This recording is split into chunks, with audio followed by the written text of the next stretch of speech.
পৃথিবীর যেখানেই মায়ের খাচ্ছে দেখবেন মুসলমান মায়ের নিচে আছে, উপরে মুসলমান নেই, তারপরও পৃথিবী বলবে মুসলমান সন্ত্রাসী। আমাদের অনেক মুসলমানকে তারা কনভিন্স করে ফেলেছে, অনেক মুসলমানের সন্তান কনভিন্স হয়ে গেছে, হ্যাঁ তাই তো, মুসলমানরা অনেক অশান্তি সৃষ্টি করে। দুইটা বিশ্বযুদ্ধ তো মুসলমানরাই করেছিল না? মুসলমানরা না? কত মানুষ মারা গেছে দুই বিশ্বযুদ্ধে? কত মানুষ? 100 মিলিয়নের বেশি মানুষ হত্যা করা হয়েছে দুইটি বিশ্বযুদ্ধে। মুসলমানরা করেছে।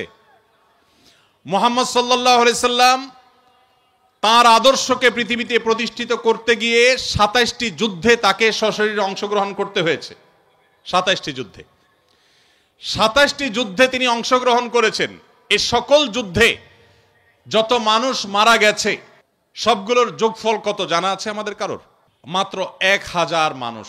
এর মধ্যে 600 জন বিশ্বাসঘাতকতার অপরাধে দণ্ডিত হয়ে মৃত্যুদণ্ডের মুখোমুখি হয়েছে, আর বাকি 400 মানুষ মারা গেছে 27টি যুদ্ধে। কল্পনা নয়, গল্প নয়, বাস্তব। এই জন্য বলেছি সিরাতের বই খোলেন, বিবেক খুলে যাবে। গোটা পৃথিবীতে ইসলামকে প্রতিষ্ঠা করতে গিয়ে মুহাম্মদ সাল্লাল্লাহু আলাইহি সাল্লাম 27টি যুদ্ধে অংশগ্রহণ করেছেন, সেখানে মানুষ মারা গেছে মাত্র 400 মানুষের জীবনের বিনিময়ে 400 মানুষের মূল্য, এটা দিয়ে গোটা বিশ্বে ইসলামকে প্রতিষ্ঠিত করেছেন মুহাম্মদ সাল্লাল্লাহু আলাইহি সাল্লাম। একটা ইউনিয়ন দখল করতে গিয়ে তো 400 বেশি মানুষ মারা যায়। আজকের পৃথিবীর মানবতার সবক দেওয়া মানুষগুলো পাখির মতো মানুষ মেরে যেখানে সমান করে ফেলছে, সেই মানুষগুলোই আবার মুসলমানদেরকে বলে যে মুসলমানরা নাকি সন্ত্রাসী, মুসলমানরা নাকি পৃথিবীতে অশান্তি সৃষ্টি করছে।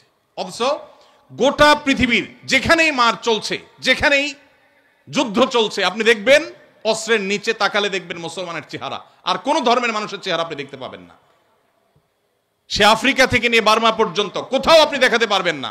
যুদ্ধ চলছে আর নিচে মুসলমানের চেহারা নাই, একটা জায়গা দেখাতে পারবেন না। এত কিছুর পরও মুসলমানকে গালি শুনতে হয়।